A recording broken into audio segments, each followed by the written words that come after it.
Next question.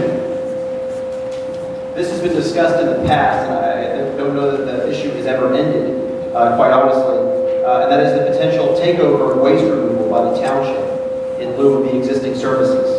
What is your position on that issue? Yeah, I believe. Yeah, I think there's potential for recycling. We as a township don't recycle, we let it up to the individual. My position on that is I think we're going to take a serious look at providing that service, recycling service, as one package and giving that franchise to one or two bidders here. Over the long haul, that will save taxpayers money, and that'll reduce costs. It provides less material going into landfills, and it's a good deal all around. It's other communities within Butler County do it quite successfully.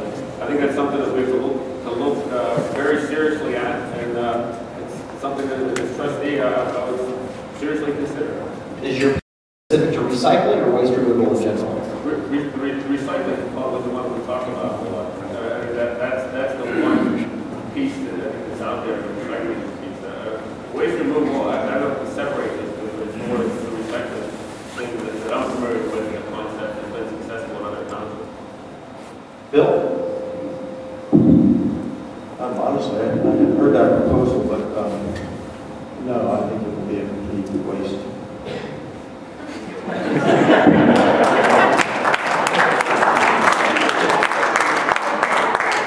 George, your position on waste removal? I basically support Mr. Zirkel's position.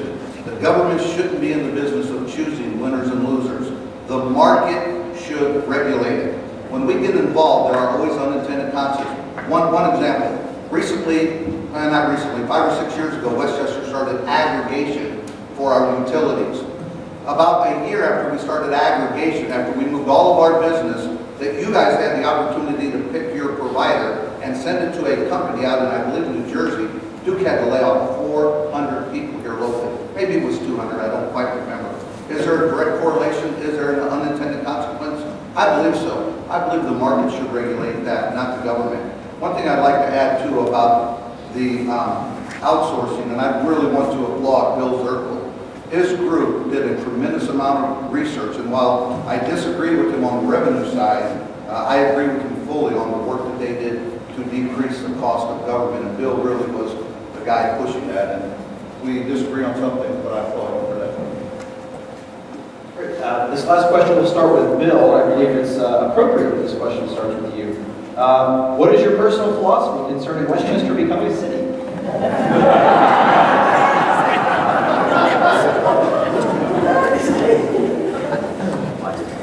Softball. Obviously, I believe very, very firmly that we should become a city. We have studied this for so long. We've talked about it for so long. And it has become perfectly clear that it makes no sense. If this is what's going on, 40,000 people come here every day and work. We've invested $250 million. Oh, I got 30 seconds. We've invested $30 billion in our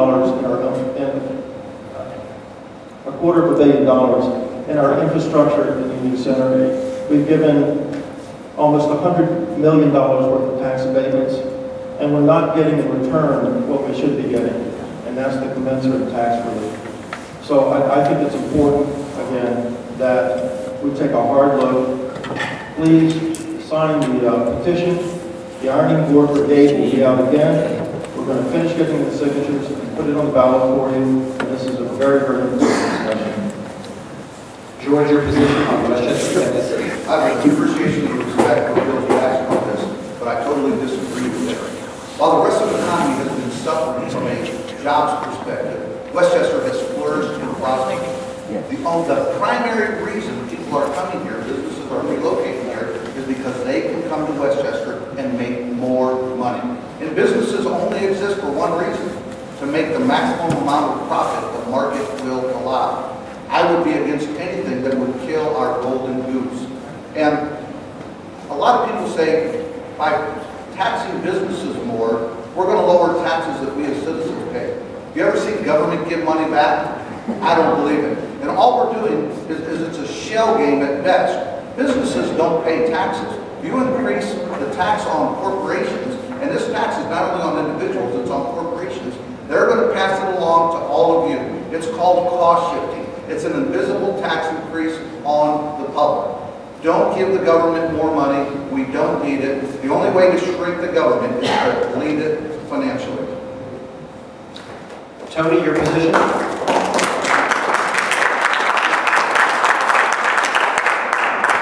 think I'm stuck between the two extremes, and that's kind of where I'm going down. At this time, I kind of agree with George that we have enough revenue, we're functioning, and we're doing well as a township. But I think inevitably as we grow, I think it's going to make sense to go and transfer into a city. But there's a lot of problems with that, and I think we're at the stage right now, I think it's still worth exploring, but I don't think we're quite there yet. I disagree with George and Bill on some of their basic underlying premises, such as that it's going to drive jobs out of here. If you look at the cities of Blue Ash and the city of Mason, they seem to be doing okay, even though they're a city. So every place has different circumstances. We've grown quite successfully right now as a township. I think as we mature, it may make sense to convert to a city, but I don't think we're quite there yet. Thank you. George, we'll begin with you for closing statements. 1 minute. If you could just tell us why we should vote for you. Sure. First of all, I would like to thank the Tea Party again. And most importantly, I want to tell you guys, you all have the honor of being with one of the most beautiful women God ever gave the opportunity to walk the face of this earth. My wife, Debbie Lane, is with me tonight, and I'd like to thank Debbie.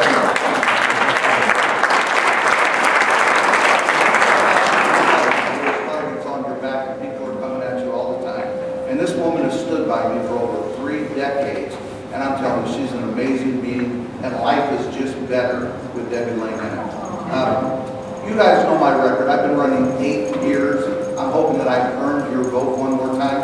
But I'd like to spend the few seconds I have left is promote a project I am working on. There's an organization called the Heroes Fund. I sit on the board. We raise money for combat veterans that are in financial bind, and we give them a one-time grant. We're having a huge event on November 5th. I serve on this board. Christy Miller also serves on this board. And anybody that wants information on participating, find a sponsorship, see me, and it's a great cause, and I would encourage you all to get active and participate in this.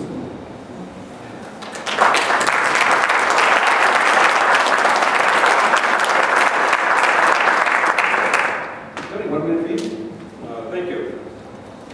I think everybody on this table has the best interest of Westchester at heart. I think everybody wants the community to grow, and everybody wants the community to prosper. And I think we all have different ideas. But I happen to think I have better ideas, and I have the technical, I think I have the technical background and expertise that can actually help with the township.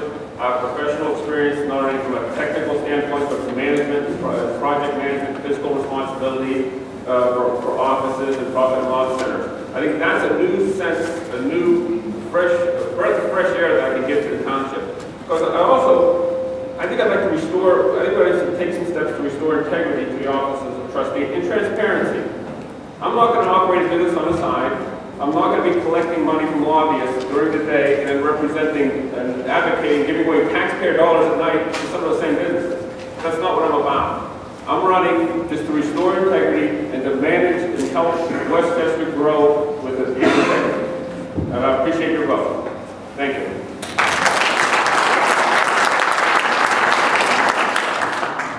Bill, you can wrap this up. 1 minute. Why we should vote for you. Thank you.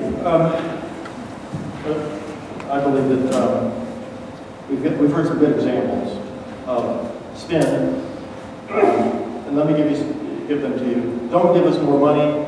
Don't give government more money. They'll just spend it. That's a great soundbite.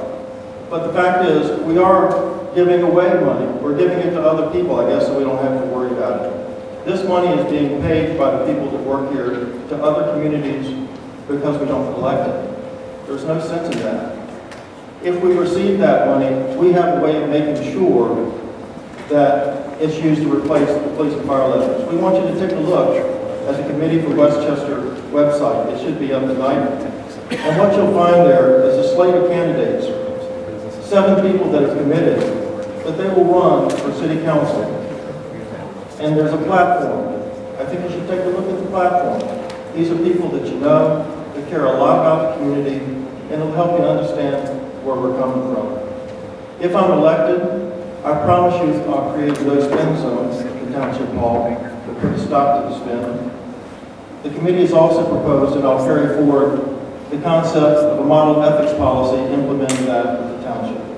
So our website is thecityofwestchester.org, and my website is billzirkle.com. Thank you very, very much.